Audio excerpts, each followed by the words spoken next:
지난주에는 하나님 나라의 국시라는 제목으로 말씀을 대언을 했습니다.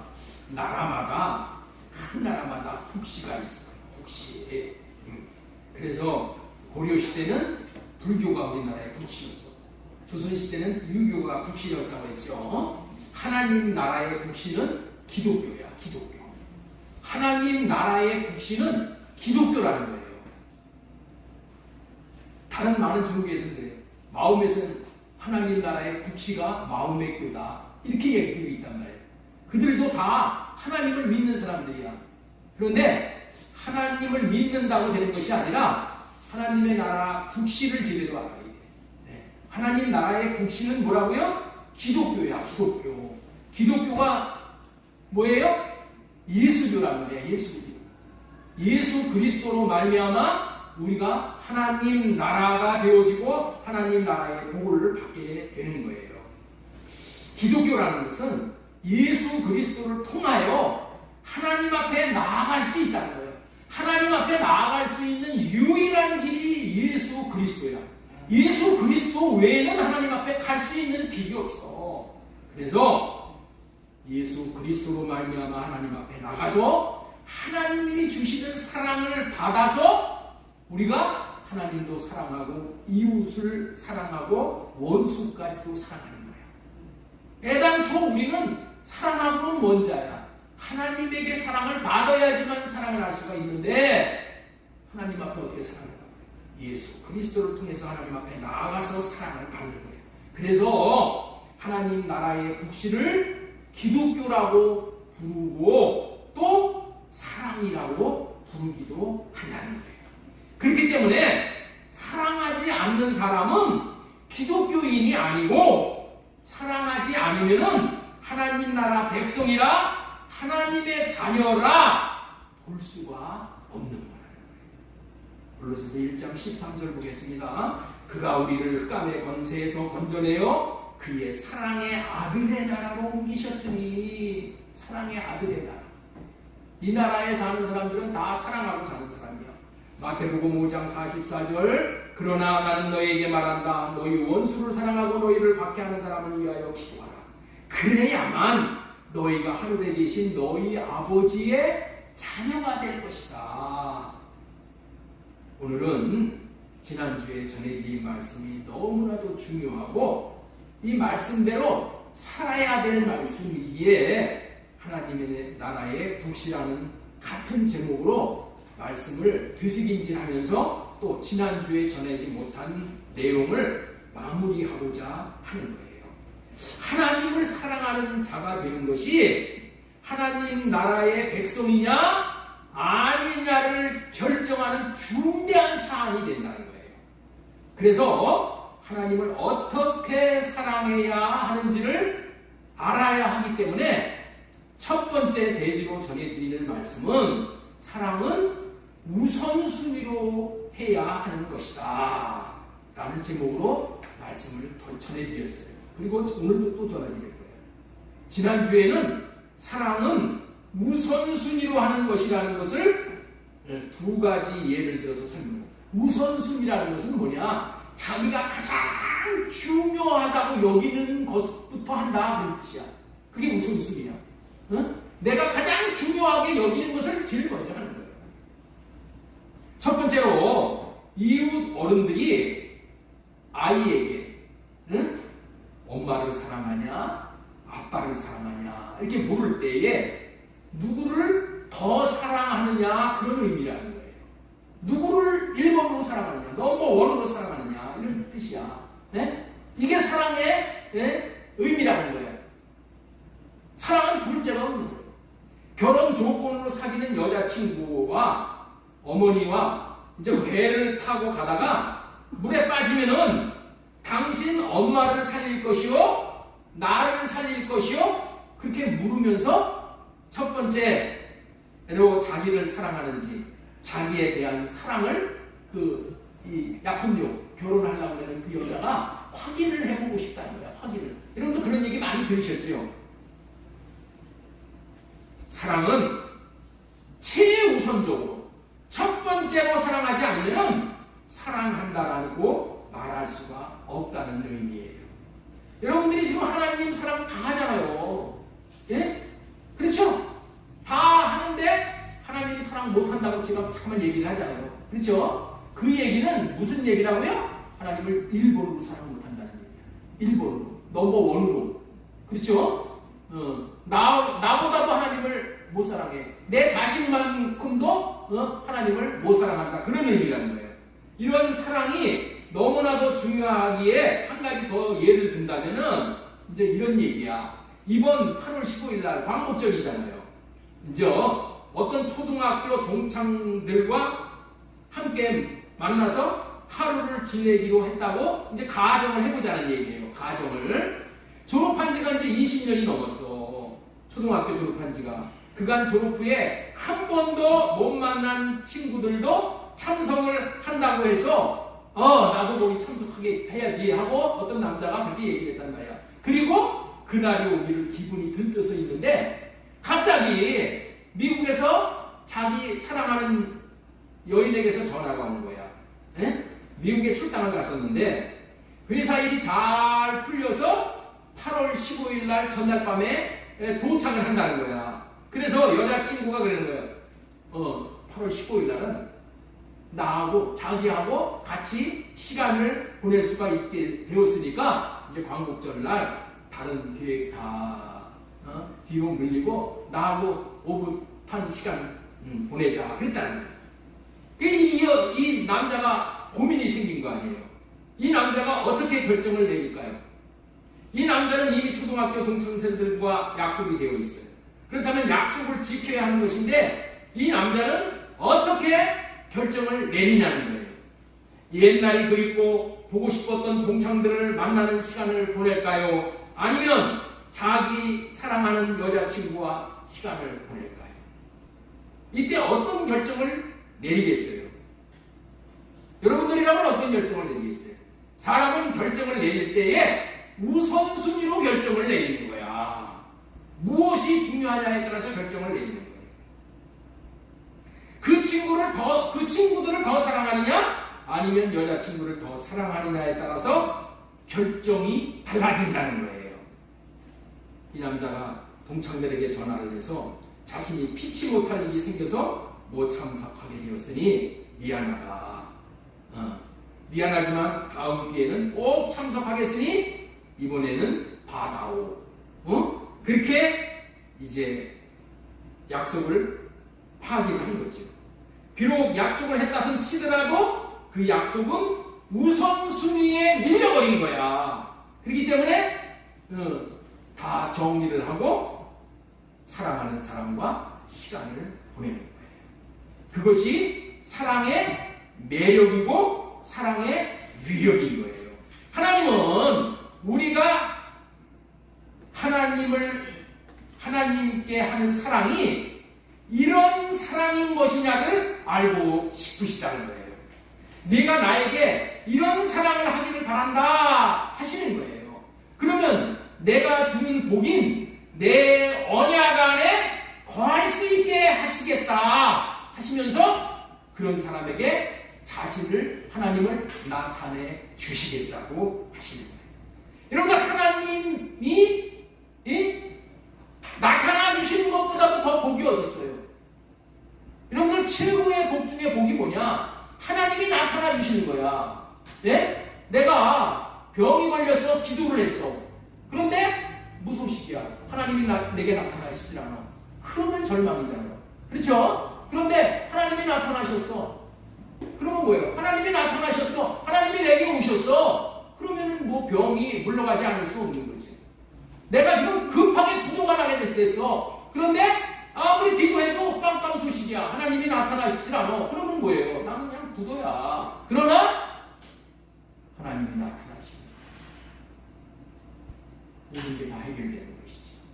요한복음 14장 20절 보겠습니다. 그날에는 내가 아버지 안에 너희가 내 안에 내가 너희 안에 있는 것을 너희가 알리라. 어떤 자에게? 사랑하는 자에게. 나의 계명을 지키는 자라야 나를 사랑하는 자니 나를 사랑하는 자는 내 아버지께 사랑을 받는 것이오. 아버지께 예수님을 사랑을 하면 하나님이 그를 사랑하는 사랑해 주신다는 거예요. 그리고 뭐야? 예수님도 그를 사랑해 주신다는 거야. 그리고 그에게 나를 나타내는 거야. 주님께서 이토록 우선순위로 사랑하는 자 안에 거하시고 사랑하는 자도 주님 안에 거하게 해주신다는 약속이 그 말씀인 것이죠. 정리하면은 주님을 사랑하는 자는 사랑의 계명을 첫 번째로 우선순위로 지키는 자이며 그런 자는 하나님의 사랑을 받게 될 것이고 주님도 사랑해 주시고 주님이 나타나 주시겠다는 약속의 말씀이에요. 여러분들 최고의 복이 뭐냐? 주님이 나타나 주시는 거예요. 나는 여러분의 생애에 주님이 기도할 때마다 필요할 때마다 꼭 나타나 주셨으면 좋겠어요. 얼마나 이 주제가 중요한 주제냐면 제가 몇 번 말씀을 드렸잖아요. 우리 손자 성현이가 무슨 뜻이라고 했어요? 성령 하나님께서 나타나 주시는 사람. 그래서 성현이라고 이름을 지은 거예요. 예, 우리에게 하나님이 나타나시기. 어떤 자에게 나타나신다고요? 주님을 우선순위로 사랑하는 사람. 주님을 우선순위로 사랑하는 사람을 하나님께서 충분한 VIP로 여겨주시오. 그리고 복되게 해주시는 거예요. 하나님은 그런 사람에게 하나님 자신을 나타내 주신다. 이렇게 사랑하는 것이 무엇인지를 어떤 의미인지를 깨달아 알아차린 사람이 성경에 한 사람이 등장을 해요. 예? 네. 깨달아 알아차린 사람이 몇 사람 등장한다고요? 한 사람. 그 사람이 누구냐? 아브라함은 100세에 얻은 아들을 눈에다가 넣어도 아프지 않을 정도로 그 사랑하는 아들이죠. 그런 아브라함에게 하나님이 시험을 하시는 거예요. 너는 나를 넘버원으로 사랑을 하느냐? 아브라함에게 하나님이 물으셨어요. 아브라함이 뭐라고 해요? 예, 사랑합니다. 라고 아브라함이 대답을 했어요. 그래? 그렇다면은 나를 우선순위로 사랑한다는 네 말을 삶으로 증명을 해 보이거라 하시면서 증명해 보이는 방법을 제시해 주신 거예요. 그것은 3일 길을 걸어서 모리아 산에 올라가 아들을 번제가 뭐예요? 불에 태워서 전부를 하나님 앞에 드리는 거예요. 나에게 제물로 몽땅 드리거라. 그러면 네가 나를 세상에 어떤 것보다도 돈보다도 부동산보다도 명예보다도 자식보다도 하나님이신 나를 사랑한다는 네 말을 믿을 수가 있을 것이다. 여러분들 하나님은 그냥 복 주시는 하나님이 아니에요. 예, 그냥 주시는 게 아니에요. 하나님은 믿음이 있는 자, 사랑하는 자에게 복을 주시기 때문에 항상 어떻게 돼요? 달아보시고 나를 달아보셔서 무게가 제대로 나가는가 달아보셔서 그 무게가 합격이 되면은 그때 하나님이 아낌없이 뭘 부어주십니다. 자식을 바치라는 이 하나님의 말씀에 아브라함이 얼마나 갈등이 많았겠어요. 하나님이 차라리 내 목숨을 요구하셨더라면 내 목숨을 드리는 것은 차라리 쉬웠을 텐데 자기의 사랑은 100세에 얻은 아들을 드리게 그것도 불에 태워 번제로 드리라고 했으니 얼마나 힘들었겠어요. 그러나 아브라함은 주신 분도 하나님이요 거두시는 분도 하나님이시라고 고백을 하면서 하나님을 우선순위로 사랑하는 삶을 증명해 보여드린 거예요. 아들을 죽음에 내놓으면서 하나님을 첫 번째로 사랑하는 사랑을 실천함으로 하나님 사랑을 한다는 것을 증명해 보인 거예요. 그랬을 때 하나님께서 내가 나를 진정으로 넘버원으로 사랑한다고 하나님의 사랑을 입증해 주셨어요. 그 말씀이 뭐예요? 그래서 하나님은 너는 나를 경외하는 자다. 이제야 네가 나를 경외하는 줄 알아노라. 창세기 22장 12절 우리 한번 같이 읽겠습니다. 사자가 이르시되 시작.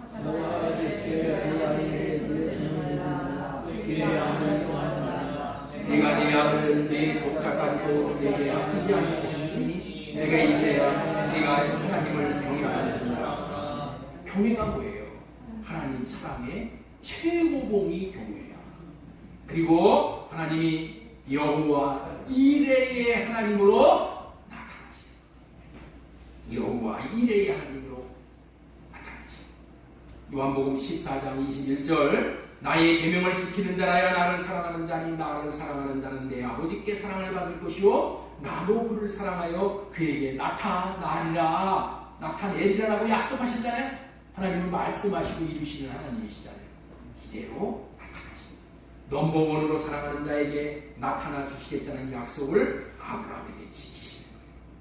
하나님은 여호와 이레의 하나님, 미리 준비하시는 하나님으로 나타나십니다.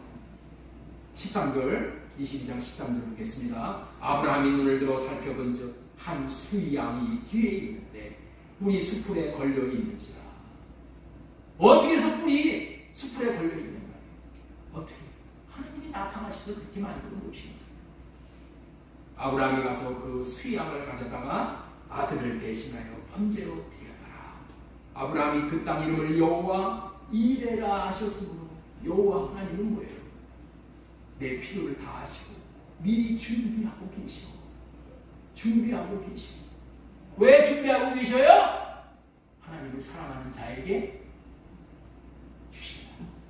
하나님을 사랑하는 자에게 어떻게 주시려고? 즉시 주시려고 준비하고 계시오. 그런데 우리는 그렇잖아. 하나님 왜 이렇게 나에게 나타나시지 않고 왜 나에게 이렇게 기도해도 이렇게 늦어져요. 하나님은 준비하고 계셔. 뭐 하려고? 즉시 주시려고 준비하고 계셔. 그런데 즉시 주시려고 준비하고 계시는데 내가 못 받는다면은 내가 문제예요? 하나님이 문제예요? 예?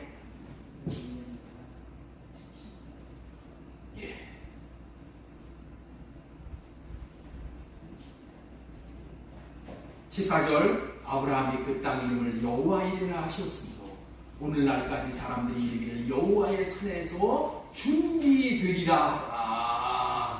여호와의 산에서 준비되리라.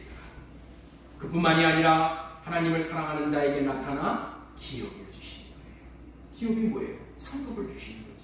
하나님을 사랑하는 자가 대적의 성문을 차지하고 아브라함의 자손인 예수 그리스도로 말미암아 천하 만민이 복을 받게 하신다. 우리가 하나님의 자녀들로서 복을 받지 못하고 하나님을 누리지 못하는 모든 것들이 우리의 대적 이 마귀에게 뺏긴 거야. 마귀에게 뺏겨서 마귀 성에다가 다 지금 쌓아놓았기 때문에 우리가 이렇게 가난하고 찌질하게 사는 거예요. 그러나 하나님을 사랑하는 자들에게는 하나님을 사랑한다 얘기가 뭐예요? 사랑에 물이 흐른다 이런 얘기예요. 물이 없는 곳만 마귀들이 거할 수가 있어.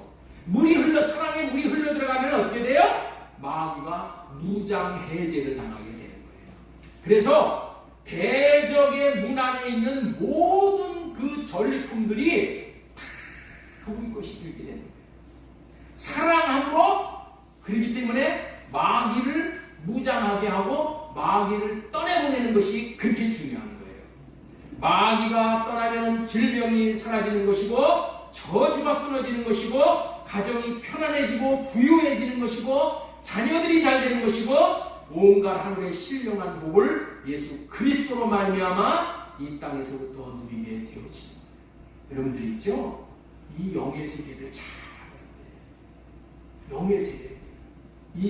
우리는 있죠? 이 보이는 세계가 전부가 아니야. 보이지 않는 이 배후에서 일하는 이 영들의 세계를 알아야 돼. 여러분들은 우리가 꼭 알아야 할 것은 아브라함의 삶에 모든 배워야 할 복된 것들이 다 들어있다는 거예요. 이 아브라함에게 하나님께서 모든 이 비밀을 다 감춰놨어. 그래서 이 아브라함을 잘 공부를 해야 돼요. 우리가 의롭게 되고 생명을 얻어 하나님의 자녀가 되어 영적인 자녀를 얻고 복의 근원이 되어져서 나누어주는 삶을 사는 거예요.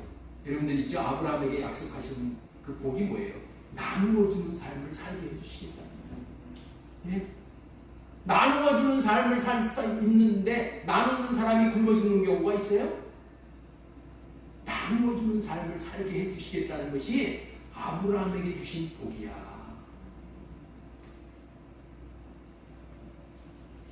우리는 이 모든 복을 아브라함을 통해서 배우고 깨달아 알고 누릴 수 있는 거예요.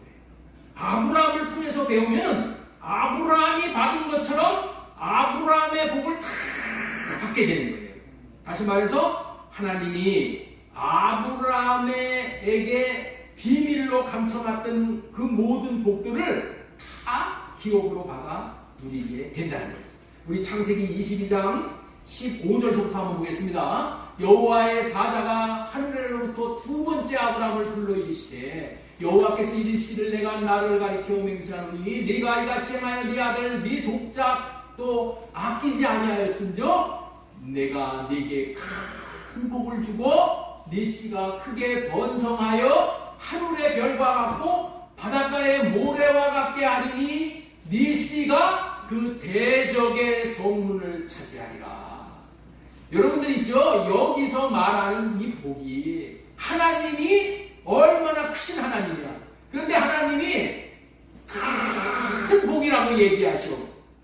여러분들 있죠? 개미가 사람을 보면은 어마어마하게 크게 보이죠. 그렇죠? 근데 사람이 사람들을 보면은 그냥 다 그게 그거잖아. 그렇죠? 적은 자가 이렇게 봐도 웬만한 게 그냥 크게 보인다 그래. 그런데 큰 자가 봤을 때는 뭐 별로 큰 게 아니야. 하나님은 얼마나 크신 하나님이야. 얼마나 크신 하나님이 뭐라고 얘기하셔요? 큰 복을 준대. 응? 그러니 이 복이 얼마나 큰 복이겠어요? 내가 네게 큰 복을 주고 네 씨가 크게 번성하여 하늘의 별과 같고 바닷가의 모래와 같게 하리니 네 씨가 그 대적의 성문을 차지하리라. 대적이 뭐예요? 마귀야. 아담과 하와가 하나님이 주신 복을 다 마귀에게 갖다 바쳐버렸어. 그래서 우리가 이렇게 가난하게 사는, 찌질하게 사는 거예요. 그런데 그것을 어떻게 한다? 다 찾아오게 한다. 다 찾아온다. 대적의 성문을 차지함으로 말해. 하나님을 사랑하고 이웃을 사랑하는 하나님 나라의 국시인 사랑이 이토록 중요하다는 거예요. 이 하나님 나라의 국시를 예수 그리스도께서 십자가에서 손수 실천하시며 사랑이 무엇이며 사랑은 어떻게 하는 것인지를 친히 보여주신 거예요. 이런 십자가 사랑을 우리에게 주셨기에 주님께서는 우리에게도 십자가 사랑은 할례받은 사랑을 얘기하는 거예요. 그런 사랑을 요구하신다. 여러분이 이 땅에서 아브라함과 같은 복을 다 받기를 원하고 바라는 바예요. 예. 그런데 조건이 있어. 여러분들이 하나님을 사랑한다는 증거를 하나님 앞에 보여주셔야 돼. 응? 그래야 아브라함의 복이 임하는 거야. 나는 그 증거로 여러분들이 이거 하나만 다 지켰으면 좋겠어. 뭐 많은 것보다도 일평생 내가 주의를 성수하겠다. 여러분들이 한번 그걸 정해보셔요. 그리고 정한 대로 살아보세요. 나는 하나님을 사랑하기 때문에 나는 이제 주의를 우선순위로 하나님 앞에 드리겠습니다. 네? 그렇게 한번 정해봐. 그리고 그게 실천해. 다른 뜻이 아니라 뭐 여러 가지 뭐 이것저것 따질 필요 없고 달 필요 없고 하나님을 사랑하는 마음으로 내가 주의 전에서 주일날은 그렇게 하나님을 섬기겠습니다. 그렇게 한번 해보시죠. 하나님을 사랑하는 마음의 표현. 아들도 하나님 앞에 사랑하는 마음으로 드리는데 우리가 뭘 못 드리겠어요? 그러니까 여러분들 있죠? 비단 이런 것뿐만이 아니라 그런 내가 하나님을 사랑합니다. 내가 그래서 이런 것을 한번 하겠습니다. 하고 하나님하고 여러분들하고의 1대1로 약속을 하고 한번 그렇게 살아봐. 그리고 하나님을 경험해 보라는 거예요. 다른 일에는 열심히 하잖아 우리가. 얼마나 열심히 해. 놀러 다니는 일, 돈 벌러 다니는 일. 그 다음에 어떻게 돼? 체면치레하는 일. 체면치레가 뭐예요? 결혼식 날 내 결혼식에 왔으니까 나도 가야 되잖아. 그렇죠? 우리 아버지 장례식에 왔으니까 나도 가야 되잖아. 이게 다 체면치레. 이런 거 그날 안 해도 체면치레를 하고 싶으면은 먼저 가서 부주금도 전하고 얼마든지 할 수 있어.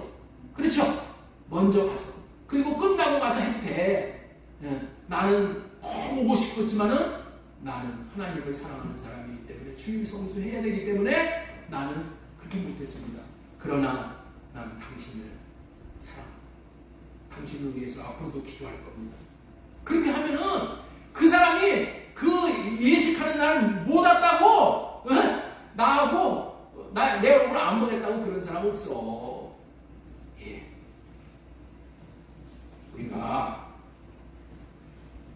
요즘 부모들이 자식들에게 배신감을 느끼고 살아간다는 거예요. 그래서 하는 말이 자식 소용이 없으니 재산 물려주지 말라는 거예요. 이 말이 무슨 의미예요? 자기는 자식들을 낳아 온갖 희생을 하며 목숨을 걸고 그야말로 먹을 것 또 못 먹고 입을 것도 못 입고 쓸 것도 못 쓰고 오직 자식을 사랑하는 마음으로 키웠는데 자식들이 부모를 대하는 것을 보면 너무나도 기대와는 한 바와는 거리가 멀다. 그래서 그런 얘기가 나오는 거예요. 우리 하나님의 마음도 그런 거예요. 그러나 하나님은 아시는 거예요. 자식들이 부모를 못 섬기는 것은 이유가 있기 때문이라는 것을 하나님은 아시고, 그것은 마귀 귀신이 주는 생각과 마음 때문에 자식들은 부모를 사랑하지 못하고 있는, 하나님을 섬기고 사랑하지 못하는 것도 마귀 귀신의 농간 때문에 그런 것임을 아시고, 하나님은 하나님을 사랑하지는 못하는 나를 책망하는 것이 아니라, 여러분을 책망하는 것이 아니라 마귀의 괴계를 끊어없이 해 주시는 거예요. 그게 하나님이에요. 그래서 그 마귀의 괴계를 끊어없이 해 주신 것이 십자가에서 행하신 일이라는 거예요. 그래서 십자가에서 주님이 행하신 일이 우리에게 유효하게 이루어져야 하는 거예요. 유효하게 이루어지기만 한다면 예수님이 죽으신 그 십자가에서 하나님과 이웃과 우리가 만나는 장소가 되는 거예요. 이 십자가에서 만날 수 있는 사람은 하나님과 이웃을 우선순위로 사랑하는 사람, 이런 우선순위를 두고 사는 삶을 사실 수 있기를 예수님의 이름으로 축원합니다. 예, 아멘 하신 이것은 감사한데 아멘 한다고 되는 것은 아니에요. 아멘 한마디 한다고 해서 되는 것은 아니에요. 이런 우선순위의 사랑을 깨달아 알고 그 사랑을 받을 수 있는 그릇으로 준비되어야 돼. 그 사랑을 받아야지만은 넘버원으로 하나님을 사랑할 수 있게 되어지는 거예요. 우리는 그리스도께서 이루어 놓으신 십자가 은혜로 말미암아 이제 하나님의 사랑을 알고 사랑할 수 있는 사람이 이미 되어진 사람이야. 이미 되어진 사람이니까. 그렇다고 해서 저절로 사랑할 수 있는 사람이 되는 것도 아니야. 이 말이 아주 여러분들 굉장히 의미가 있는 말씀이에요. 이미 나는 하나님을 사랑할 수 있는 사람이 되어졌어. 그런데 그렇다고 해서 저절로 내가 하나님을 사랑하는 사람이 되는 것은 아니라는 거예요. 여러분이 저절로 사랑하는 사람이 되어질 수 없는 사람이라는 것을 여러분들의 삶의 현장에서 다 지금 경험하고 살고 있어요. 여러분의 삶의 현장에서 사랑하고 사는 삶이 그렇게 녹록지가 않다는 것을 삶을 통해서 경험하고 살고 있잖아요. 여러분들은 넘버원의 사랑이 되어요? 예? 넘버원의 사랑이 되어요? 안 되잖아요. 그렇죠? 하나님을 넘버원으로 사랑도 못하고, 나보다도 남편을 넘버원으로 사랑 못하고, 나보다도 그 무엇을 넘버원으로 사랑을 못한단 말이에요. 그것은 예수님께서 십자가에서 이루어 놓은 것이 자기에게 이루어져야지 가능하다. 예수님께서 십자가에서 다 이루어 놓은 것이, 그것이 그대로 있으면 안 돼. 그것이 뭐 해야 된다고요? 내게 이루어져서 내 것이 되어야 돼. 내 것. 네? 자, 우리 한번 따라서 하겠습니다. 예수님께서 이루어 놓은 것이 내 것이 되어야 됩니다. 그래서 지금까지는 사랑은 우선순위로 해야 하는 것이라는 말씀 전해드렸고, 두 번째는 할례 받지 않으면 십자가의 은혜가 헛된 것이 된다는 거예요. 십자가의 은혜를 받는 것은 쉬운 일이 아니에요. 마귀가 가만히 두지를 않아. 그래서 할례를 받음으로 말미암아 마귀의 괴계를 끊어버려야 돼요. 마귀의 괴계를 뭐 해야 된다고요? 끊어버려야 되는 거야. 할례라는 것은 무엇이냐? 잘 들으세요. 할례라는 것은 지난주에 말씀을 드렸어요. 십자가에서 예수님이 이루어 놓으신 것을 내게 이루어 달라고 믿음으로 구하는 것이 할례라고 했어요. 자, 할례가 뭐라고요? 십자가에서 예수님이 다 이루어 놓으신 것이 내게 이루어지게 해달라고 믿음으로 구하는 것이 할례야. 예? 다시 한번 합니다. 다시 한번. 여기 보세요. 여기 보세요. 할례가 무엇이냐? 예수님께서 십자가에서 이루어 놓으신 것이 내게 이루어지게 해달라고 믿음으로 구하는 것이 할례야. 이것을 아는 것이 너무도 중요한 거예요. 이것을 모르기 때문에 십자가에서 행한 것을 하나도 받지 못하고 사는 거야. 예수님께서는 십자가에서 우리의 필요한 모든 것을 다 주셨어. 이미. 그런데 나는 깡통이야. 왜 그렇다고요? 이 기도를 안 했기 때문에. 할례, 이 할례가 이루어질 수 있도록 기도해야 돼요. 예수님께서 십자가에서 이루신 것이 내게 모두 이루어지게 해달라고 믿음으로 구해야 한다는 거예요. 비가 오면은 어떤 사람은 그 빗물을 저수지에다가 받아가지고 농사를 기가 막히게 짓는 사람이 있어. 그런데 어떤 사람은 어떻게 돼요? 그냥 옷만 젖고 그냥 구질구질하게 기분만 언짢아가지고 물은 다 흘러가. 깡통 하나도 그 물을 못 받아가지고 혜택을 못 보는 사람이 있어요. 네?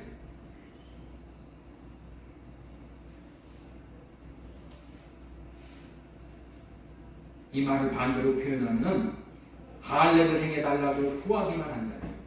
십자가에서 예수님이 이루어 놓은 것이 자신에게 신기하게도 이루어지게 해주신다. 그렇게 되면 정말 기적과 같은 놀라운 일, 꿈꾸는 일과 같은 일이 벌어지게 되어진다. 예수님께서 십자가에서 우리에게 이루어 놓으신 일이 아주 많아요. 그 이루어 놓으신 것이 자신에게 이루어진다면 일평생이 얼마나 복된 인생이 되겠냐는 거예요. 그러나 십자가에서 이루어 놓으신 그것이 자신에게 이루어지지 않으면 자신에게는 아무 유익이 없게 되는 것이고, 예수님도 십자가에서 헛수고를 하신 것이 되는 거예요. 그렇기 때문에 예수님이 십자가에서 이루어 놓은 일이 자신에게 반드시 이루어져야 하는 거예요. 그렇다면 예수님께서 십자가에서 이루어 놓은 것이 이루어지게 하는 것이 무엇이라고 그랬지요? 예? 예수님께서 십자가에서 이루어 놓으신 것이 내게 이루어지게 해주시는 것이 그거 뭐 하는 것이라고 했어요? 할례라는 거야. 할례를 구하는 거야. 할례라는 것은 다시 말씀드립니다. 십자가에서 예수님이 이루신 것을 내게 이루어 달라고 믿음으로 구하는 것이 할례. 아직까지 이 복된 할례를 구하는 삶을 살지 못하는 것을 볼 때에 이 할례의 의미에 대해서 아직도 오리무중이므로 할례를 구함으로 받지 않고 할례를 구해서 받아야 돼. 주님의 마음으로 살지 않으므로 십자가에서 베푸신 놀라운 은혜를 누리지 못하는 것이 정말 안타까워서 오늘은 할례의 개념에 대해서 손에 딱 잡힐 수 있기를 바라는 마음으로 말씀을 전합니다. 그것은 예수님께서 친히 말씀하신 바 그대로예요. 할례는 다름이 아니고 회개가 확실하게 이루어지는 게 할례야. 네? 회개가 확실하게 이루어지는 것이 뭐라고요? 회개가 확실하게 되었다고 하나님이 인정해 주시는 것이 할례라는 거예요. 자, 마태복음 4장 17절 보겠습니다. 시작. 이때부터 예수님께서 비로소 전파하여 마태복음 4장 17절 자, 들으셔요. 이때부터 예수님께서 비로소 전파하여 이르시되 회개하라. 천국이 가까이 왔느니라 하시더라. 누구나 중요한 말을 강조하는 데는 그 이유가 있는 거예요.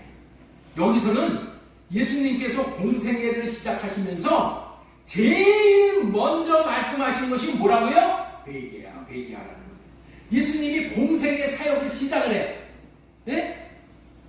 시험발 받으시고 공생애 사역을 시작하시면서 제일 먼저 일성으로 하신 말씀이 뭐라고요? 회개하라! 천국이 가까이 왔느니라.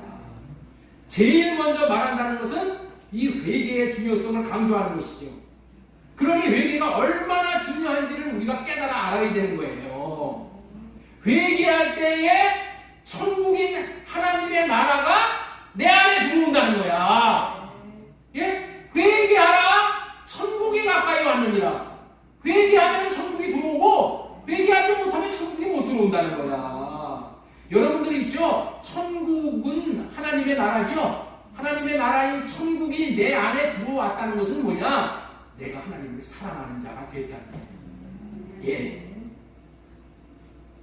천국은 사랑의 아들의 나라이기 때문에 사랑하지 않는 자는 들어가지 못하고 들어오지도 못해 천국이. 그래서 천국이 자신 안에 들어왔다는 것은 사랑하는 자가 되었다는 반증인데 할례란 회개하고 회개가 완전한 회개가 되었다는 의미로 성령으로 인쳐주시는 거예요. 이것을 보고 뭐라고 그러냐? 회개가 완전한 회개가 된 것, 세례가 완전한 세례가 된 것을 뭐라고 얘기하냐? 성령 세례라고 얘기하는 거예요. 그래서 이 회개는 내가 생각할 때 이 정도 회개했으면 됐지. 그래도 하나님이 아니야. 그런 회개에 아직까지 멀었어. 이러면 소용없는 거야. 그런데 할례라는 것은 뭐라고요? 회개가 하나님이 보실 때 완전한 회개가 되었다. 그렇게 여겨주시는 것이 뭐라고요? 그건 할례라고 했어요. 왜 할례가 그러냐? 할례는 성령으로 구해서 성령이 내 육신의 생각을 죽여주시기 때문에 그 세례가 하나님이 하시는 세례이기 때문에 확실한 거예요. 그게 온전한 세례가 되는 거예요. 아시겠죠? 그래서 온전한 회개를 했다. 온전한 세례를 받았다. 이것이 다 성령의 역사함으로 말씀하시는 거예요. 그래서 성령으로 할례를 받으면은 무슨 일이 벌어지냐? 내가 온전한 회개를 한 것이기 때문에 회개를 하면 어떻게 돼? 죄가 없어져 버려요. 죄가 없는 자에게는 사탄이 거기에 머무를 수가 없어. 귀신이 머무를 수가 없고 다 떠나게 되는 거예요. 자, 신명기 30장 6절 네 하나님 여호와께서 네 마음과 네 자손의 마음에 할례를 베푸. 하나님께서 할례를 베푸신다는 거예요. 하나님께서 할례를 베푸시면은 어떤 일이 벌어지냐? 너로 마음을 다하며 뜻을 다하여 네 하나님 여호와를 사랑하게 하사 사랑하게 해주신다는 거예요.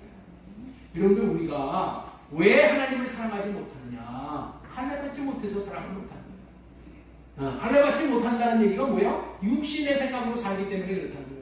육신의 생각은 마귀의 거처입니다. 마귀는 육신의 생각을 타고 내 안에 들어와.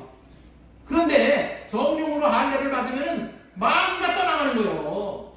마귀가 떠나면 어떻게 돼요? 하나님을 구하는 자에게 하나님이 사랑을 부어주시는 거예요. 그래서 우리가 우선순위로 1번 순위로 하나님도 사랑하고 이웃도 사랑할 수 있게 되는 거예요. 질문합니다. 왜 성령으로 세례, 다시 말해서 마음에 할례를 시켜주시는가? 네? 왜 성령으로 세례를 베풀어 주셔요? 왜 우리에게 마음의 할례를 해주셔요? 왜 그래요? 왜 할례를 해주셔요? 그렇지. 하나님을 사랑하게 해주시기 위해서 그렇게 하는 거야. 이해가 되시겠어요? 우리는 하나님을 사랑을 하지 못해. 사랑하지 못하면 하나님이 내게 나타나시질 않아. 그래서 내가 하나님을 사랑하는 것이 너무나도 중요하단 말이에요. 그래서 어떻게 돼요? 사랑하게 하시기 위해서 내 육신의 생각을 할례를 시켜주시는 거예요. 목적이 뭐라고요? 하나님을 사랑하게 해주시기 위한 거야. 하나님을 마음을 다해서 사랑하게 해주시기 위한 거야. 하나님은 유대인들, 예루살렘 주민만, 다시 말해서 아브라함의 자손만 택하시고 구원하시는 하나님이야. 그 하나님이 아브라함의 자손들을 구원하시는 방법이 무엇일까요? 아브라함의 자손을 구원하시는 방법이 무엇일까요? 자, 우리 에레미야 4장 4절 보겠습니다. 유다인과 예루살렘 주민들아, 너희는 스스로 할례를 행하여, 이렇게 말씀하고 계십니다. 하나님께서 유다인과 예루살렘 주민, 이게 아브라함의 자손이야. 아브라함의 자손만 구원을 하는데 어떻게 해서 아브라함의 자손을 구원하냐? 아브라함의 자손을 구원하시는 이유는 뭐냐? 하나님을 사랑하게 해서 구원하시는 거예요. 그런데 어떻게 해서 사랑하게 하셔요? 할례를 행하여 주시기 때문에. 그래서 사랑하는 자들에게 할례를 가르치는 거예요. 하나님이 택한 자들에게 할례를 가르쳐가지고 그들이 할례 받은 삶을 살게 하심으로 인해서 완전한 자가 되게 하시는 거예요.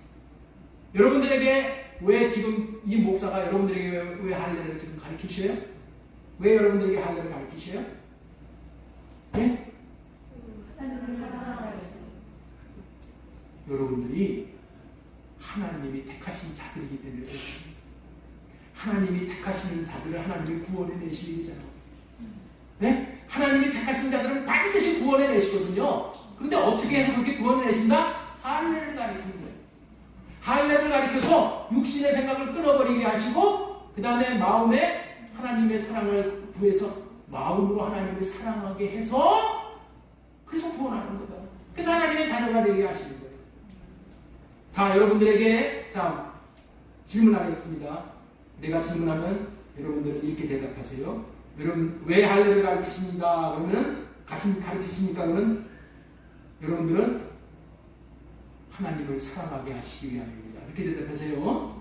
왜 할례를 가르치십니까? 하나님을 사랑하게 하셔서 구원하시기 위해서. 그리고 구원을 경험하는 삶을 살게 하시는 거예요. 자, 이 말씀은 우리 할례가 무엇인지를 분명히 밝혀주는 말씀이에요. 에레미야 4장 4절. 자, 다시 한번 보겠습니다. 유다인과 예루살렘 주민들아, 너희는 스스로 할례를 행하여 너희 마음가짐을 베고 나 여호와께 속하라. 할례가 무엇인지를 분명히 밝혀주시는데 마음가짐을 벗겨내는 것이 할례예요. 이 고추의 껍데기를 벗겨내는 것이 아니라 마음의 가죽을 벗겨내는 것이 할례라는 거예요. 마음의 가죽이 덮여 있는 사람은 양심이 죽은 자들이야. 양심이 죽어서 양심이 반응하지 못한 상태, 영이 죽어버린 상태를 말하는 거예요. 모든 것을 하나님의 공급을 받고 살아가면서도 하나님을 사랑하지 못해. 왜 그렇다고요? 양심이 죽어서 그러기 때문에. 그런데도 하나님을 사랑하지 못하고 살면서도 양심의 가책을 전혀 느끼지 못하고 살아. 이유가 뭐라고요? 마음에 가죽이 덮여 있어요. 가죽. 다시 말해서 이 육체가 육이 양심을 덮어버린 거예요. 그래서 이 마음 가죽을 벗겨내는 것이 할례라는 거예요. 그러면은 하나님을 사랑하지 못하는 마음 가죽에서 나오는 육신의 생각이 벗겨져 버림으로 인해서 하나님을 사랑하는 자가 되는 거예요. 우리가 꼭 기억해야 하는 게 있어요. 이 마음에 덮인 가죽은 벗겨내지 않아도 되고 벗겨내어도 되는 것이 아니라, 예? 내 마음에 덮여있는 이 마음 가죽은 벗겨내면 좋고 벗겨내지 않으면 덜 좋은 그런 게 아니야. 내 마음에 덮여있는 마음 가죽을 벗겨내지 않으면은 큰일 납니다. 자, 보세요. 그리하지 아니하면 너희 악행으로 말미암아 나의 분노가 불같이 일어나 사느니 그것을 끌 자가 없다. 할례를 받지 않고 사는 자, 하나님 앞에 가장 큰 죄를 졌지. 할례 받지 않고 자기 육신의 생각으로 사는 것이 죄 중에서 가장 큰 죄. 하나님이 어떻게 돼요? 악행이다. 나의 분노가 불같이 일어나 그것을 끌 자가 없다. 예수님이 십자가를 지신 목적은 마음 가죽이 덮여져 있어서 하나님을 사랑하지 못하는 자들의 하나님을 사랑하게 하기 위해서 십자가를 지셨는데, 이 십자가를 지시고 죽었지만은 회개하고 할례를 구하여 십자가에서 예수님이 이루어 놓으신 일이 내게 이루어지게 해주세요 라고 믿음으로 구해서 자신에게 이루어져야지 하나님을 사랑할 수 있다고 그랬잖아요. 그래야지만 하나님의 기쁨이 되는 거예요. 그렇지 않으면 이런 저주가 임하는 거예요. 그래서 사도 바울은 갈라디아서 2장 20절에 내가 그리스도와 함께 십자가에 못 박혔나니 그런즉 이제는 내가 사는 것이 아니오. 사도 바울도 자기 생각으로 사는, 육신의 생각으로 사는 것은 못 박아버렸어요. 자신으로 살지 않고 자기 마음 안에 계신 주님으로 사셨다는 거예요. 여러분들은 자신으로 살겠습니까? 자신의 생각으로 살겠습니까? 자신의 육신의 생각으로 살겠습니까? 육신의 생각을 할례받고 주님이 주시는 마음으로 살겠습니까? 나로 살겠느냐 주님으로 살겠냐를 결정해야 돼. 옆사람에게 축복하세요. 자신의 알량한 생각으로 살지 말고 주님의 마음으로 사십시오. 그래야 넘버원 사랑을 하는 거예요. 넘버원. 자, 에레미야 4장 4절 다시 봅니다. 유다인과 예루살렘 주민들아, 너희는 스스로 할례를 행하여 너희 마음 가죽을 베고 나 여호와께 속하라, 이렇게 말씀하시는 거예요. 마음 가죽을 베고 나 여호와께 속하는 것이 무엇입니까? 하나님이 우리를 사랑하듯이 사랑하지 못하면 하나님 밖에 있는 거예요. 할례로 말미암아 하나님 밖에 있는 자들이 하나님 안에 들어가 하나님 앞에 하나님께 속하게 해주는 것, 다시 말해서 하나님을 사랑하며 살 수 있게 해주는 것이 할례다. 그게 회개예요. 그게 온전한 회개의 할례다. 옛사람 마음 가죽을 벗기는 할례가 이루어져야지 우리의 속사람이 깨끗한 영, 이 깨끗한 영, 그 네샤마 영이 되는 거예요. 그래서 르하우의 영, 하나님의 영이 들어오는 거예요. 그래서 하나님의 영이 들어오시면 하나님의 영이 우리를 하나님을 사랑할 수 있는 마음을 주시는 거예요. 그 마음을 가지고 하나님을 사랑합니다. 이것은 한마디로 할례 언약이 이루어짐으로 사랑하게 하사 해주시기 때문에. 자, 다시 한번 신명기 30장 6절. 네 하나님 여호와께서 네 마음과 네 자손의 마음에 할례를 베푸사 너로 마음을 다하며 뜻을 다하여 네 하나님 여호와를 사랑하게 하사. 할례를 베풀어 주시지 않으면 우리가 하나님을 사랑할 수 있는 방법이 없어. 지난주에 할례가 무엇인지를 말씀을 드린 것을 오늘도 계속 말씀을 드렸죠. 할례가 무엇이라고요? 십자가에서 예수님이 이루어 주신 것을 내게 이루어 달라고 믿음으로 구하는 거예요. 자, 그렇다면은 예수님이 십자가에서 이루어 놓으신 일이 하나님을 사랑하지 못한 자들이 하나님을 사랑하고 이웃을 사랑할 수 있게 되게 해주신다고 우리가 말씀을 들었죠. 그러면은 예수님이 십자가에서 구체적으로 이루어 놓으신 것이 무엇이냐는 거예요. 예수님이 십자가에서 구체적으로 이루어 놓으신 것이 뭐예요? 십자가에서 이루어 놓으신 것이 뭐예요? 민주사에 십자가에서 예수님이 우리에게 구체적으로 이루어 주신 것이 뭐야? 조재경 지사님, 십자가에서 예수님이 이루어 놓으신 것이, 이루어 주신 것이 뭐예요? 예? 예?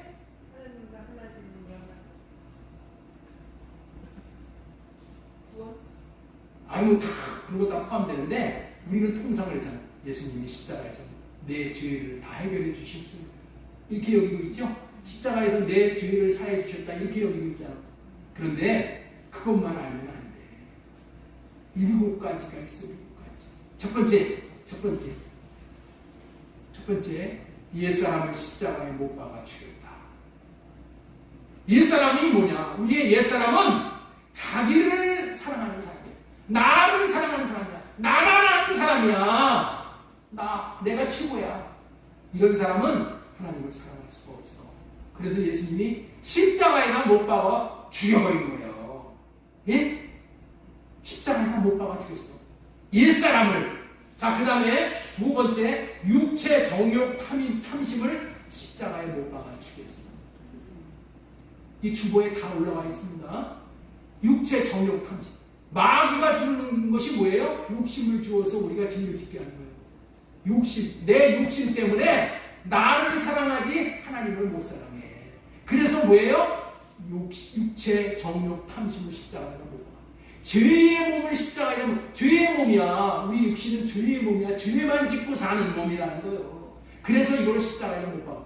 예수님이 이거를 죽여주지 않으면은 절대 하나님을 사랑하지 못해. 죄를, 죽을지를, 그리고 용서를 받았어. 그렇기 때문에 죄책감과 죄의 두려움을 느끼지 않고 살게 되는 거예요. 그리스도께서 이 함께 살아난 기쁨을 누리면서 살 수 있게, 예수님과 함께 우리가 살아났기 때문에 그 기쁨이 있잖아요. 기쁨이 있는 사람은 어떻게 돼요? 사랑하면서 살게 되죠. 그래서 하나님이 왜 우리에게 기쁨을 주셨어요? 하나님을 사랑하고. 맨날 얻어 터지고 다니면은 사랑할 마음이 있어요, 없어요? 없죠. 그러니까 하나님께서 뭐예요? 기쁨을, 한없는 기쁨, 응? 주십니다. 뭐하라고? 하나님을 더 사랑하라. 좋은 일이 있으면 있을수록 우리가 하나님을 더 사랑하잖아. 빈 문서를 지워버리고 십자가에 못 박아 제거해버렸어. 빈 문서를 다 찢어버렸어. 1만 달란트 빚을 다 찢어버렸어. 그러니 얼마나 신나. 야, 이제 빚 걱정이 없으니까 이제 막 하나님만 사랑하고 내 남은 생애를 살아야지. 이렇게 해주시기 위해서 빈 문서도 다 없어버렸어. 그리고 뭐야? 개선간을 부르면서 전리품을 자랑하면서 포로로 잡은 마귀 귀신들을 구경거리는 마귀 귀신들 끌고 다니는 거예요. 예수님의 이름으로 불복하라고 하면 마귀가 와서 불복하고. 이런 구경거리를 만들어 주셨어요. 자, 예수님께서 십자가에서 7가지를 이루어 놓으셨는데 왜 7가지를 이루어 놓으셨어요? 예? 예수님이 십자가에서 이 7가지를 우리에게 이루어 주셨는데 왜 7가지를 이루어 주셨어요? 왜 7가지를 이루어 주셨어요? 왜 그러셨어요? 사랑하지 못하는 자가 하나님을 사랑하게 하신다. 하나님이 사랑하게 하신다고 이런 얘기를 하는 거예요. 그래서 네 번째로 전해드리는 말씀은 십자가에서 이루어 놓은 것들이 할례를 통해서 자신에게 이루어질 때 비로소 하나님의 사랑이 가능해지는 거예요. 여러분들이 아셔야 합니다. 하나님만 사랑하면 끝나는 거예요. 하나님의 자녀가 되면 더 무엇을 바랄 게 있어요. 그런데 사랑할 수가 없다는 게 문제예요. 그래서 골로새서 2장 11절 손으로 하지 아니한 할례를 받았으니 성령으로 우리에게 할례를 시켜준다는 거예요. 구하는 자에게. 그러면 어떻게 돼요? 육의 몸을 벗어버립니다. 육의 몸이 뭐예요? 하나님을 사랑하지 못하는 몸이야. 이 육신의 몸은 맨날 죄만 짓고 다니는 몸이야. 이 몸을 어떻게 했다면 십자가에서 벗겨주셨어. 이 몸을 벗겨주셨어. 응? 육의 몸을 벗겨주시고 이 속사람으로 살게 해주셨어. 이 속사람 영의 몸으로 살게 해주셨단 말이에요. 그러니 예? 얼마나 여러분들 우리가 가벼운 마음으로 하나님을 사랑합니다. 날마다 죄만 짓는 이 몸. 여기 보면은 끝에 그리스도의 할례니라 이렇게 말해요. 육의 몸을 벗는 것이요 그리스도의 할례니라. 할례를 그리스도의 할례라고 표현하는 것은 할례 받고 사는 삶은 그리스도가 사랑하시는 삶을 이 땅에서 예수님이 살듯이 우리도 동일하게 살 수 있게 되기 때문에 그리스도의 할례라고 하는 거예요. 에레미야 4장 4절 너희는 스스로 할례를 행하여 너희 마음 가죽을 베고 나 여호와께 속하라. 자, 마음 가죽을 벗겨내는 할례를 받으면은 여호와 하나님께 속한다고 그렇게 말씀을 하고 있죠. 여호와 하나님께 속한다. 여호와 하나님께 속한다는 얘기가 뭐예요? 여호와 하나님이 사시는 것처럼 살 수 있게 된다 그런 얘기야. 이해가 되셔요? 여호와 하나님 앞에 속하면은 여호와 하나님이 사랑하는 것처럼 우리도 사랑하면서 살 수 있게 되는 거야. 그리스도의 할례를 받으면 어떻게 돼요? 그리스도께서 이 땅에서 사랑하고 사시던 것처럼 우리도 그렇게 살 수 있게 되는 거야. 그래서 그 그리스도의 할례라고 속하는 거고 여기서 여호와께 속하라 그렇게 말씀을 합니다. 이 세상에서 하나님을 사랑하고 이웃을 사랑하고 원수를 사랑하는 유일한 길은 육체에서 나오는 옛사람에서 나오는 육신의 생각을 할례받음으로 마귀 귀신이 떠날 거예요. 마귀 귀신이 쫓겨나가지 않으면 그놈들의 농간에 의해서 하나님을 사랑하는 것이 불가능합니다. 여러분 인간의 노력으로 아무리 고행을 하고 아무리 훈련을 하고 별짓을 다 해도 마귀가 떠나지 못하면 하나님을 사랑할 수가 없어. 마귀가 주는 욕심 때문에 저를 사랑하고 사는 거예요. 그러나 성령을 구해서 성령님으로 말미암아 할례받고 내 안에 계신 주님의 마음을 구해서 받으면 신비하게 되고 미워하는 사람이 불쌍히 여겨지고 측은히 여겨지게 되고 애처롭게 여겨지게 되고 사랑하지 않을 수 없게 되고 진다. 그런데 중요한 것은 이런 삶을 가뭄에 콩나듯이 한번 살고 끝내면 안 되는 거예요. 이런 삶은 어떻게 돼야 돼요? 일상이 돼야 돼요. 이런 삶. 여기서 한번 사랑 못해본 사람들이 누가 있어요? 하나님 사랑하고 이웃 사랑하고. 그런데 가뭄에 콩나듯이 하자. 그러면 안 돼. 일상, 삶 전폭이 하나님을 사랑하는 우선순위. 그러기 위해서는 훈련이 필요한 거예요. 왜 훈련이 필요하냐? 삶은 우리의 육으로 사는 거야. 그래서 육은 뭐 해야 된다? 훈련시켜야 되는 거예요. 훈련시켜야 돼요. 육신의 훈련으로 되는 거예요. 이런 할례 받고 주님이 주시는 마음으로 사는 훈련을 경건의 훈련이라고 하는 거예요. 그래서 마지막으로 전해드리고 싶은 대지는 경건의 훈련은 할례 받고 주님의 마음으로 사는 훈련이에요. 삶이란 우리가 어떻게 사는 삶이라는 것은 얻은 지식에 따라서 사는 거예요. 자, 우리 이거 박스 좀 띄워주시오. 자, 이 말씀이 아주 중요한 거예요. 자, 영이 오면은, 제일 위에 파란 줄 보세요. 영이 오면은, 영은 반드시 지식을 가지고 와. 응? 영이 오면은 지식이 오고, 지식이 오면은 우리의 생각과 마음이 바뀌어요. 자, 우리의 생각과 마음이 바뀌면 어떻게 돼요? 삶이 바뀌는 거예요. 삶이 바뀌면 어떻게 되냐? 내 환경이 바뀌는 거야. 내 환경이. 내 주위 환경이 다 바뀌어요. 내가 어떻게 사느냐에 따라서 환경이 다 바뀌어요. 내가 좋은 친구를 만나서 사느냐, 나쁜 친구를 만나서 사느냐에 따라서 다 떨거지들을 들이고 사는 거예요. 삶이, 환경이 바뀌어요. 환경이 바뀌면 뭐가 바뀐다? 운명이 바뀌어요. 너무 중요해요. 영에는 두 가지 영이 있다 그랬죠? 마귀의 영이 있고 성령이 있죠. 자, 그러면 마귀의 영이 오면 어떻게 되냐? 마귀 지식이 오는 거예요. 마귀 지식은 어떻게 와요? 육신의 생각을 타고 오는 거예요. 그래서 마귀 지식이 오고, 마귀 지식이 오면 어떻게 된다? 마귀의 생각과 마음으로 자기가 바뀌어버리는 거예요. 마귀 생각, 마귀 마음으로 살아. 마귀 마음, 마귀 생각으로 살면 어떻게 돼요? 마귀 귀신을 따라 사는 삶으로 바뀝니다.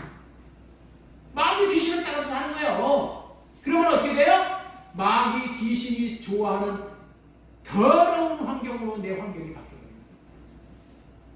더러운 환경. 귀신은 더러운 자다. 그러면 어떻게 돼요? 마귀와 같은 운명이 되는 거예요. 마귀의 운명이 뭐예요? 최종 풀무불이야. 지옥불은 사람 보내려고 만든 게 아니요, 마귀 보내려고 만든 게 지옥이야. 그런데 마귀 따라서 사는 사람들이 덩달아 마귀 따라가 그냥 지옥에 들어가는 거예요. 자, 그런데 성령이 오면은 성령님이 우리에게 오시면은, 성령을 할례받고 성령을 호흡해서 성령으로 우리가 모시면은, 성령이 오르면 어떻게 돼요? 성령의 지식이 오는 거예요. 성령이 가르쳐 주시는 지식이 오는 거예요. 그러면 어떻게 돼요? 성령의 생각과 마음으로 바뀝니다. 성령의 생각과 마음으로 우리가 바뀌면 어떻게 돼요? 성령을 따라서 사는 삶이 됩니다. 성령을 따라서 살면 어떻게 돼요? 성령이 좋아하는 거룩한 삶이 되는 거예요. 완전한 삶이 되는 거예요. 그러면 어떻게 돼요? 성령님과 같은 장래가 되는 거예요. 성령님 뭐예요? 영광 받으시잖아요. 그러니까 영광스러운 그런 하늘의 별과 같이, 궁창의 빛과 같이 빛나는 존재가 되는 거예요. 그리고 영원한 생명과 평안을 누리게 되는 거예요.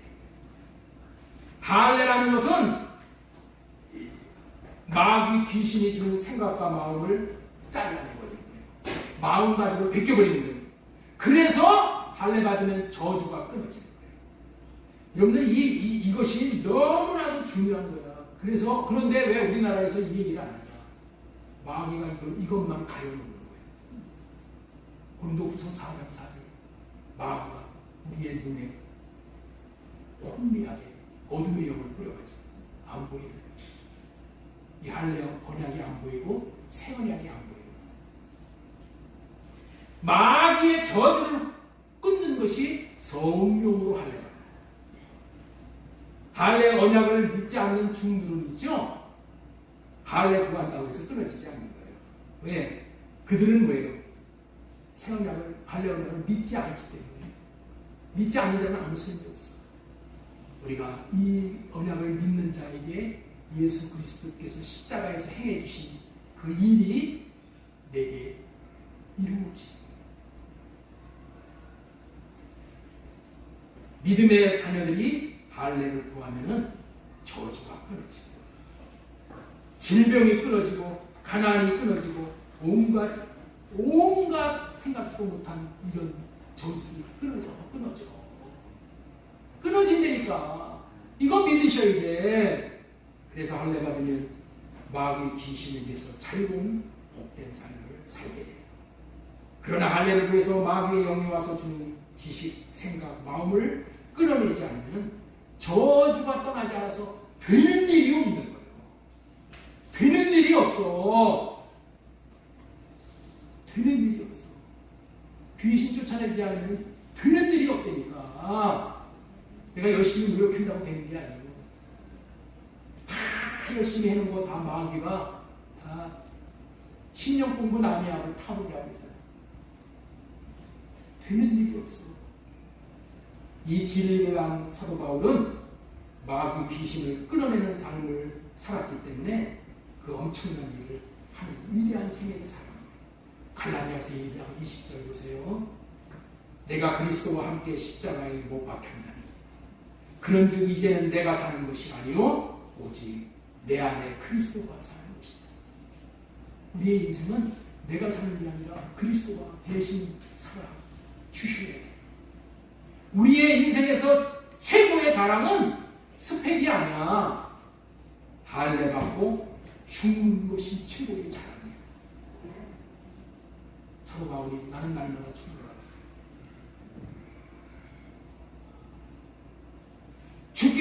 젊어서 그렇지 죽으면 자랑거리가 많아져. 가정에서도 남편 아내가 싸울 때 한 사람이 죽으면 어떻게 돼요? 자랑거리가 많아져. 그런데 죽지를 않기 때문에 풍지박산이 돼요. 죽는 것이 비밀이요. 죽는 것이 축복이요. 경험해본 사람만 알게 됩니다. 그러나 할례를 받았다면은 다음 순서가 또 있습니다. 할례 받고 죽는 것으로 끝나는 게 아니라 주님의 마음을 구해야 됩니다. 주님의 마음을 받아야 됩니다. 주님의 마음, 사랑의 마음을 받아서 삽니다. 그러기 위해서는 자신 안에 그리스도께서 살아계셔서 주시는 마음으로 삽니다. 이렇게 사는 훈련을 경건의 훈련이라고 하는 거예요. 경건의 훈련을 다시 말씀을 드립니다. 경건의 훈련이라는 무엇이냐? 자신의 생각과 마음은 성령을 모셔드림으로 인해서 호흡함으로 할례받고 주님이 주시는 생각과 마음으로 사는 훈련이에요. 새 언약을 믿고 예수 그리스도를 마음에 계시게 한 사람은 이제 오직 경건의 훈련으로 사는 사람이 되어야 되는 거예요.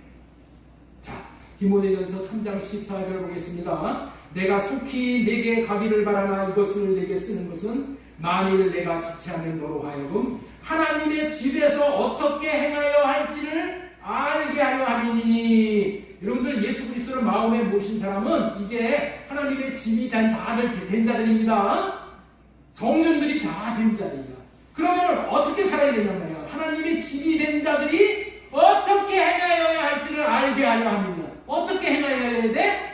경건의 훈련으로 살아야 한다는 거예요. 경건의 훈련이 비밀이라는 거예요. 모든 사람이 경건의 이 비밀이 큰 것을 부인할 자가 없다고 했어요. 자, 디모데전서 3장 16절. 자, 그도다 경건의 비밀이요 그렇지 않도다 하는 이 없도다. 자, 디모데전서 4장 7절. 망령되고 허탄한 신화를 버리고 경건에 이르도록 네 자신을 연단하라. 망령되고 허탄한 신화가 뭐예요? 이 세상에는 처세술을 어떻게 하면 성공하는 거, 어떻게 하면 돈 벌고 그런 것들이 무척 많아요. 그 다음 뭐라고요? 망령되고 허탄한 신화예요. 서점에 가면은 제일 많이 나오는 책이 뭐예요? 처세술이야. 어떻게 하면 성공할 수 있냐? 어떻게 하면 주식해서 돈 벌 수 있냐고요? 예? 이런 거 다 뭐 하는 거라고요? 망령되고 허탄한 신화야. 이런 거 버리고 경건에 이르도록 자신을 연단은 뭐예요? 연단, 고난을 자초하는 거예요. 불필요하게 들어가는 거예요. 경건의 훈련은 먼저 성령을 구해서 할례받고 마음 안에 모신 성령께서 주시는 음성을 듣고 사는 삶의 훈련이 경건의 훈련이에요. 다시 말해서 성령님께서 마음 안에서 주시는 마음을 받고 그 마음을 나타내고 사는 훈련이 경건의 훈련이에요. 그런데 자, 여기서 중요한 것은 뭐냐면은 성령의 음성을 듣기가 힘들어요. 성령의 음성을 듣기가 힘들다. 왜냐하면 성령의 음성은 이렇게 들려오기 때문에. 이렇게 성령의 음성은 어떻게 들려온다고요? 이렇게 들려와요. 어떻게? 은밀하게 들려와요. 성령의 음성은 은밀하게 들려와요. 그렇기 때문에 주님이 주시는 마음을 받기 위해서는 우리가 민감해야 됩니다. 우리가 육신의 몸을 입고 있는 동안에는 늘 마귀 귀신이 육신의 생각을 우리에게 주는 거예요. 그래서 우리의 육신의 생각이 하나님의 음성인 줄을 착각하고 속아서 사는 거예요. 그래서 이 육신의 음성인지 영의 음성인지 분별해야 돼요. 자, 우리 영어 하나 좀 해드릴게요. 영어에 보면은 아이를 나와서 그냥 넘어가고 EQ 보컬 하나 띄워주세요. EQ 보컬. 자, EQ 보컬이라는 뜻이 있어요. 이게 뭐냐면은 EQ 보컬이라는 것은 밑에 있는 거 EQ라는 단어와 보컬이라는 단어가 두 가지 EQ라는 얘기는 같다 이런 뜻이야. 같다. 이퀄 할 때 여러분들 이퀄 뭐 3 더하기 2 니콜 5 이렇게 하죠? 이콜 같다 하는 뜻이야. 이키 보칼. 보칼이라는 얘기는 복이라는 얘기는 소리야. 소리가 같은 소리가 비슷한 소리가 들리는 거야. 마귀의 음성도 들리고 내 마음에서 성령의 음성이 들려. 그래서 이게 비슷하게 들려. 그래서 어떻게 된다? 애매해지는 거예요. ambiguous도 똑같은 영어 단어예요. 그냥 분별이 안 돼. 이것이 내가 하나님의 음성 같기도 하고 마귀의 음성 같기도 하고 이게 분별이 안 돼. 그래서 어떻게 해요? 다 마귀의 음성을 쫓아서 사는 거예요. 하나님의 음성인 줄 알아. 자기 생각이죠. 그래서 할례받아야 돼. 육신의 생각은 할례받고 내 마음 안에서 주님이 주시는 마음을 받아.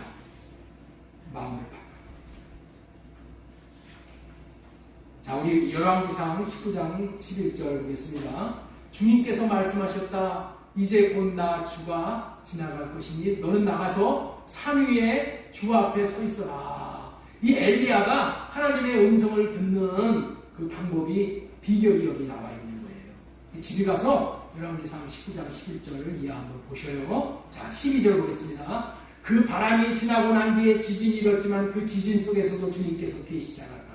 지진이 지나가고 난 뒤에 불이 났지만 그 불 속에서도 주님께서 계시지 않았다. 그 불이 난 뒤에 부드럽고 조용한 소리가 들렸다. 우리 주님은 어떻게 들리냐면 부드럽고 조용한 모습. 그래서 눈치는 거예요. 예수 그리스도를 믿는 사람들은 다 주님의 음성을 다 듣게 되어 있어. 못 들어. 왜? 하고 부드럽게. 그러니 얼마나 듣기 힘들겠어요. 구약시대는 그래서 이 음성을 듣는 사람들이 많지 않았던 거예요. 지금도 많지 않아. 그런데 음성을 잘 듣는 비결이 있어요. 그거 어떤 거라고요? 베드로후서 1장 19절이에요. 베드로후서 1장 19절. 자, 우리에게는 더 확실한 예언이 있어 어두운 데서 비치는 등불과 같으니 날이 새어 샛별이 너희 마음에 떠오르기까지 너희가 이것을 주의하는 것이 옳으니라. 이 얘기가 무슨 얘기냐면은 성경 말씀을 얘기하는 거예요. 여러분들 있죠? 평상시에 성경을 많이 읽어야지 하나님의 음성을 들어. 성경을 평상시에 하나님 많이 읽어놓으면은 내가 필요할 때 하나님의 음성을 구할 때 어떻게 되냐? 내 마음에서요. 마음에서 할례받고 육신의 생각을 할례받은 자에게 이 마음에서 음성이 어떻게 들려온다? 마음을 샛별이 떠오르시 이렇게 하나님의 음성이 이렇게 들려요. 하나님은 말씀 안에서 말씀하신 하나님. 성경 말씀을 많이 읽어보시면은 여러분들이 결정적일 때 내 마음에서 하나님의 마음을 주시고